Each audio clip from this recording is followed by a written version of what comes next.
Nellore club ఎన్నికల నేపథ్యంలో dedicated panel సభ్యులు తమ నామినేషన్లు దాఖలు చేసి సభ్యులతో సమావేశమయ్యారు. తమ ప్యానెల్ ను గెలిపిస్తే క్లబ్ లో పలు అభివృద్ధి కార్యక్రమాలు చేపడతామని తెలిపారు. ప్రతి క్లబ్ నెంబర్ కు కుటుంబ సభ్యుల్లో ఒకరికి నామినీ సదుపాయం కల్పించి ఆటోమేటిక్ వారసత్వ విధానాన్ని తీసుకొస్తామని చెప్పారు. కుటుంబ సభ్యులందరూ కలిసి క్లబ్ రెస్టారెంట్ లో సౌకర్యవంతంగా సమయం గడిపేలా ప్రత్యేక ఏర్పాట్లు చేస్తామని వివరించారు.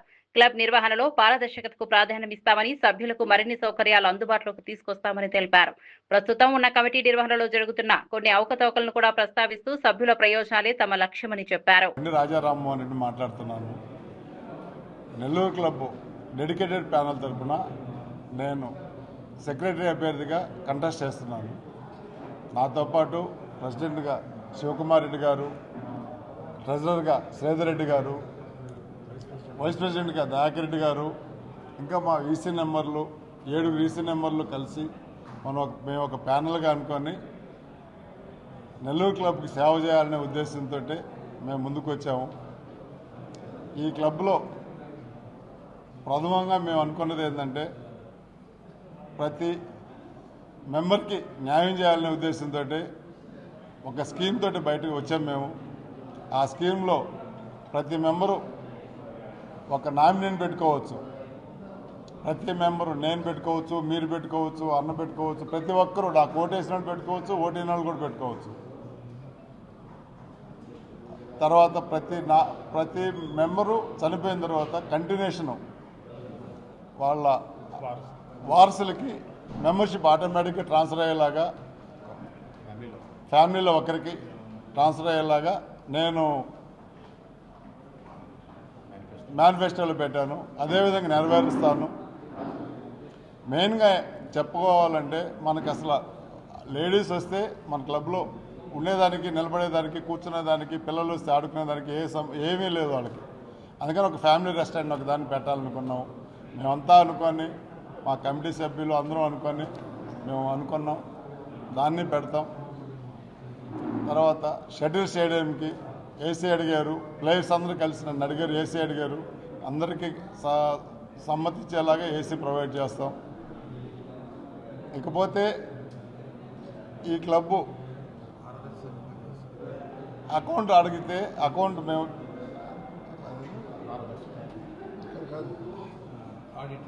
ఆడిట్ రిపోర్ట్ అడిగాం. మేము అకౌంట్ రిపోర్ట్ అడిగాం.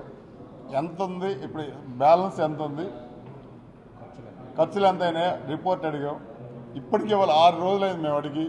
ఈ రోజుకి దాని ప్రస్తావన ఎవరు తీసుకురావట్లేదు. ఎప్పుడు అడిగినా రేపిస్తాం పోస్ట్పోన్ చేస్తున్నారు. అది ఎందుకు ఇలాగపోయారో మీ అందరికీ తెలుసు. 2026 జనవరి 26వ తేదీ బ్రహ్మంగుప్తా గారు ఫిక్స్డ్ డిపాజిట్ గురించి అడిగాడు. 1 కోటి చిల్లర ఉంది ఆ రోజు. ఇప్పుడుండే ప్యానల్ వాళ్ళు, ఇప్పుడుండే కమిటీ నెంబర్లు, కమిటీ 1 కోటి చిల్లర డబ్బులు పెట్టి ఫిక్స్డ్ డిపాజిట్ తీసుకుంటే, హ్యాండ్ ఓవర్ చేసుకుంటే, ఆ 1 కోటి చిల్లర ఈరోజు దాంట్లో ఎంత అమౌంట్ ఉందో అడిగితే చెప్పేదానికి మనుషులు లేరు, చెప్పడం లేదు, ఎవరు చెప్పడం లేదు. ఆ రోజు బ్రహ్మంగుప్త అడిగాడు, 1 కోటి చిల్లర ఉండాల్సింది 35 లక్షలు, 38 లక్షలు ఉంది, మిగతాది ఏమైందని అడిగారు.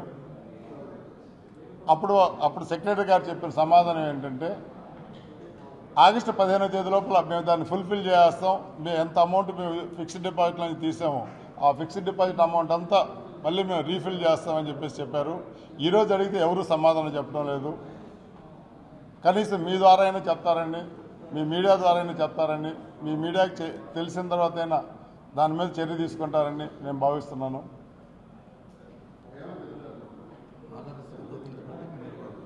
ట్రాన్స్పరెన్సీ లేదు.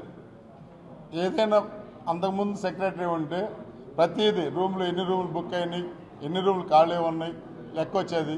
ప్రతిరోజు ప్రతి నెల ఖర్చు ప్రతి మెంబర్కి వాట్సాప్లో పోయేది, మెసేజ్ల ద్వారా పోయేది. ఇప్పుడు అసలు ఏమీ అనుకోవట్లేదు, ఎవరికి తెలియట్లేదు. ఎంత ఖర్చు, అసలు ఎన్ని రూములు వాడుతున్నారు, ఎన్ని రూములు ఖాళీగా ఉన్నాయి, ఎన్ని రూములు ఎవరు వాడుకున్నారో తెలియట్లేదు. వీటన్నిటి మీద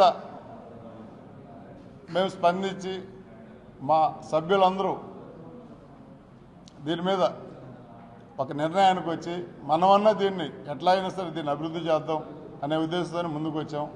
దయచేసి మాకు మా మేనిఫెస్టో నచ్చుంటే మమ్మల్ని గెలిపించండి.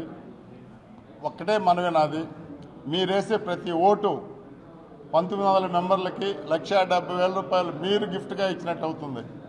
దయచేసి అర్థం చేసుకోండి. మీరేసే ప్రతి ఓటు 1900 మంది మెంబర్లకి మీ నామినీ ద్వారా 1,70,000 రూపాయలు మీరు గిఫ్ట్గా ఇచ్చినట్టు అవుతుంది.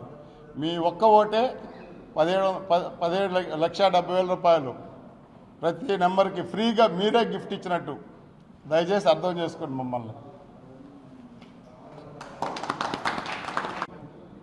మా ప్యానల్ రూలింగ్లోకి వచ్చి మాకు అవకాశం మెరిస్తే తర్వాత 2028లో జరిగే ఎలక్షన్లో జనరల్ బాడీ కంటే ఎలక్షన్ కంటే ముందు జనరల్ బాడీ మీటింగ్ పెట్టి మీ అందరూ ఆమోద ముద్ర తీసుకొని నేను నెక్స్ట్ ఎలక్షన్లో పార్టిసిపేట్ చేస్తాను. ఎలక్షన్కి ముందే జనరల్ బాడీ పెడతాను. అదే నెలలో జనరల్ బాడీ పెడతాను. నేను అందరు ప్రతి ఓటర్ని సాటిస్ఫై చేసి నేను ఎలక్షన్లోకి వెళ్తాను. ఓకే.